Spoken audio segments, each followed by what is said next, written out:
can see earnings are beginning to come off. Right. You can see that companies are doing revisit their earnings, Right. doing new updates all the time. So that gives me a sense that the consumer is beginning to slow down. We're getting towards a recession, I believe, and as that starts to kick in, people will turn back to the gold market. Yeah. They'll get back into gold, and that's where people will get the real leverage to that gold price. We're continuing our coverage of the Vancouver Resource Investment Conference, and today we're talking about the value proposition of gold, why you should be interested in gold, and the opportunities within the gold sector that may be of interest to investors, specifically which junior miners we should be paying attention to. Well, one such junior miner today is West Red Lake Gold. WRLG is the ticker. Shane Williams is the CEO. Welcome to the show. Thank you very much, David. Excellent to be on. I'm happy to host you. Shane, let's talk about why gold. Now, as you know, the gold price is doing spectacularly. It has been doing spectacularly. The seniors, we'll get to the juniors in a bit, the seniors are already making pretty good margins right now. People are wondering whether or not all the value is already baked in. We should step away from the gold market, let things slide and cool off a bit. Do you agree or disagree? I disagree with that completely, David. Okay. You know, we've had the highest, the quickest, the fastest rate rises over the last number of years, and that has been just paused now recently. And gold has gone up very, very high, but it hasn't even started. Normally, gold begins to rise once we start to cut rates. So once the Fed starts to cut rates, that's when gold really gets exciting. So we're just getting there at the moment. We've had normally gold moves opposite to rate rises, but it's held up very, very well through all the rate rises over the last 9 months. And we're just seeing the Fed pause now. Right. And it's only a matter of time before the Fed begin to cut rates. If someone were to say to you, Shane, I agree with that, but perhaps the gold market is forward looking. They've already priced in Fed cuts. What would you say? No, I would disagree with that again, David, Yeah. because the markets have been so focused on the tech stocks and the Right. tech area and the S&P and the big eight, Sure. that they haven't started to see earnings fall in. We're getting towards a recession, I believe, and as that starts to kick in, people will turn back to the gold market. Yeah. They'll get back into gold, and that's where people will get the real leverage to that gold price. You know, it's interesting here at the Vancouver Resource Investment Conference. I hosted a panel earlier today before I talked to you. I polled the audience. I said, raise your hand if you think there's going to be a recession. The majority of the room agrees with you. Not surprised, because that is the overarching sentiment right now. What indicators do you look for when you think to yourself there's going to be a recession? So I look at the big macro indicators. I look at earnings in the S&P. You look at earnings, you can see earnings are beginning to come off. Right. You can see that companies are doing revisit their earnings, Right. doing new updates all the time. So that gives me a sense that the consumer is beginning to slow down. We've had the highest rates over the last number of years, forever, and that's beginning to we'll see that flow through. You know, interest rates, consumer spending, mortgage payments. So the money that people had to spend is slowing down. Hence they're getting in, consumers are slowing down, and so we'll see earnings begin to slow down. And that begins to fall through the economy, and then we'll see a little bit of a slowdown. So you're using the earnings as a leading indicator. Yes, we're using the earnings as a leading indicator, and also you can see in the housing market, things are beginning to slow down. There's a little bit of wobbles going on. So those are sort of good indicators to us that things are beginning to slowly change. Remember, there's a lag effect. Yeah. Rates have been risen so quickly, so fast, that'll take some time to flow through to the real economy. The key point you brought up earlier is that when interest rates fall, gold performs well, or historically that's been the case. That's right, but explain the relationship between interest rates and gold. Why is it that gold becomes a more attractive asset when interest rates are lower? So gold has always been historically inverse relationship with interest rates. So as interest rates rise, gold will fall. And the opposite is true. As interest rates fall, gold rises, because it's all about the upside potential. People have got into interest rates now all the time, into treasuries, etc. Yeah. And as the political system or the recession begins to kick in, you get some issues in the S&P, people begin to get into gold. It's also because gold may be seen as a competitor to fixed income treasuries, exactly. and so when and interest treasuries rates have such a growth of money flowing into them, that as that begins to go down, gold will become as an alternative source of upside, and people will move money from treasuries and long-term fixed income into gold. Explain the value proposition of gold as an investment to somebody who has no idea why they should ever touch gold. So gold is a security issue. Gold is a hedge against inflation. As inflation begins to tick up, people go into gold. Gold is pure money.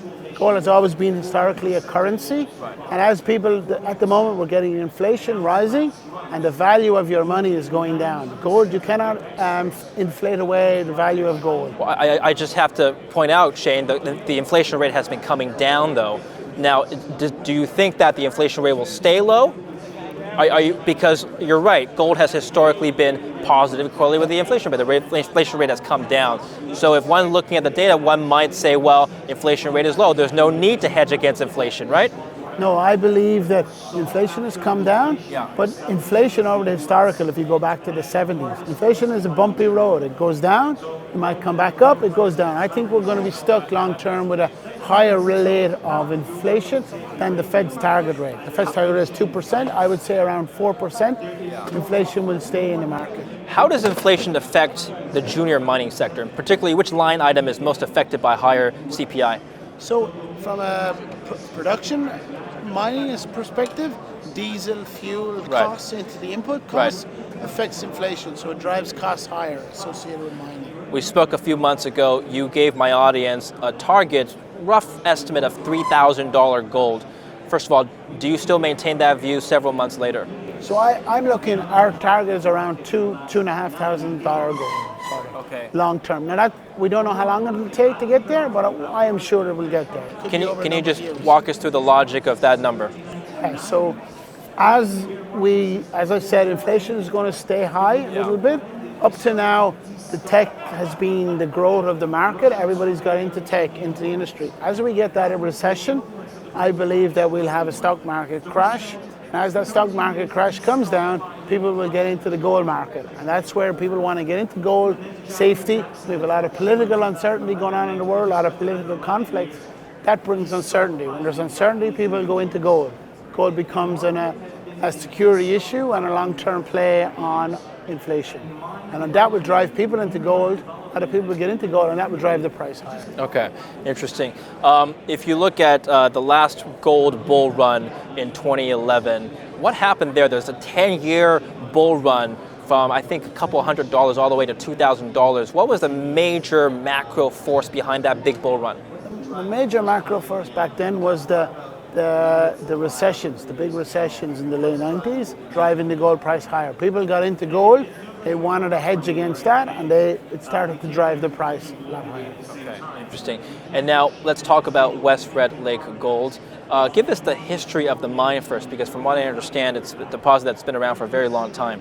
Yeah, that deposit, the Madsen deposit, has been around for a very long time. A lot of gold is still left in the system. It's been mined for a long, long time, and the gold is still left there. Red Lake is a very historical area. There's been over millions of ounces of gold have been pulled out of the whole Red Lake area. It's one of the most prolific areas in Canada for gold mining. Right. And so a lot of big companies have made a lot of money gold mining in that region. Goldcorp is one of them. Big company, grew very quickly. Our deposit was started by a company called Pure Gold, originally a Pure Gold holder. They had some challenges with the mine. They went into the CCAA process, and we bought that out of the CCAA process. Right. Give us a sense of the scale. How big is this deposit? So the deposit at the moment has 2 million ounces on it at about 6 gram material. Yeah. The idea is there's a lot more gold there. As we explore, this will grow a lot bigger. Can you comment on the grade? Grade is around 6.5 grams per ton. Why is it unique that you're operating on a mine with a lot of history? I mean, why should investors care about that fact is basically my question. So one of the best places to find a mine is in an existing mine. Okay. Normally people Talk about brownfield exploration. Brownfield exploration, because there's been gold there, it increases the confidence within that area. So always, and also because it's been an operating mine, we have infrastructure in place, we have permits already in place, all the capital has been spent on a mine. A lot of companies, when they build a mine, they have to go through permitting, they have to go through drilling, exploration, raising finance, permitting. It can take 10 years to get a gold mine into production. We have already that in place. That gives us a head start. As gold price starts to rise, we're near to production, we can grow very quickly and get into production. Okay. And what is your plan for the next 5 years? So the next year is all about drilling, understand the ore body, get into production. and then over the next few years grow that production, and use that leverage to buy other projects and build a mid-tier Canadian mining company. Tell us a bit more about the jurisdiction itself. Ontario, the Matson area, West Red Lake area. Again, storied history around that area. What makes that area unique? So that area, first, Ontario is a great place to do business. Ontario and Canada is a very, very good place to do business. From a permitting, dealing with the regulators, governments, etc. They're very supportive of mining. So that's number one. They want to promote mining. There's lots of big mines there, lots of big opportunities. In the Red Lake region, there's been a lot of gold mines. They've been mining in the Red Lake region for hundreds of years. So there's lots of old historical mines there, lots of exploration has been done in the region, lots of suppliers, lots of infrastructure, so it's all ready there to go. That's one of the reasons we went to Red Lake. You had the Goldcorp mine, the original Red Lake mine became Goldcorp, became a very, very profitable mine for Goldcorp.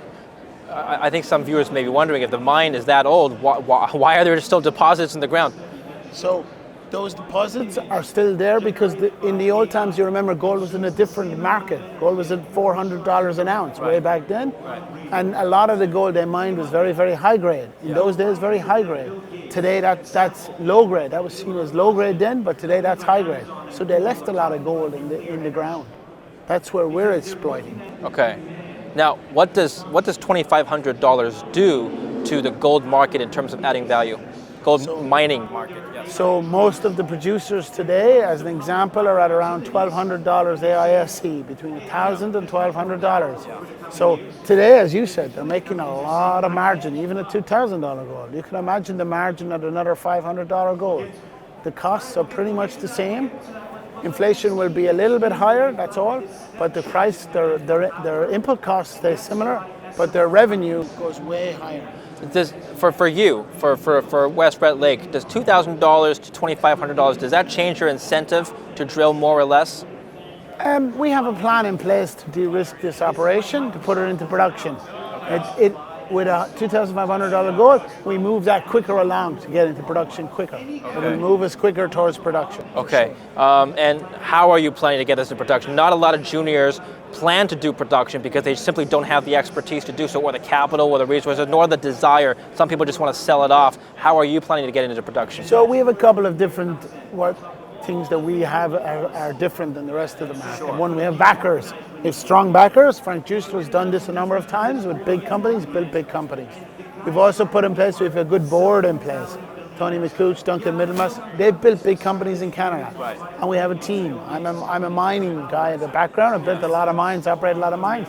So we have that unique position where we have a good team, a good deposit, access to capital, and the ability to grow and scale. And quickly into production makes that cash flow. Before we look forwards, we have to look backwards. One of the most common questions I've gotten asked to me, and also my guests, is why is it that the gold miners overall, juniors and seniors, underperformed the gold bullion last year? What happened there? So last year is the seniors, they're making good revenue, but I think the money hasn't really begun to come into the gold market. You know, it hasn't really become in. A lot of people, there was inflation, there was a lot of issues. So I think that's only a matter of time before they start to get in. The sentiment is not there, but West Red Lake has performed very well. In the last 6 months, we've probably done we've done 58% growth from share price growth. So people, it's about finding the right companies. You find the right companies, you go with the right people, you go with a team, and you get the upside. Okay, and in terms of financing, tell us about some of the recent financing activity for West Red Lake. Yeah, so in the last 6 months, we've raised about $50 million, which is probably the worst equity markets I've seen for a long, long time. That's bad for you?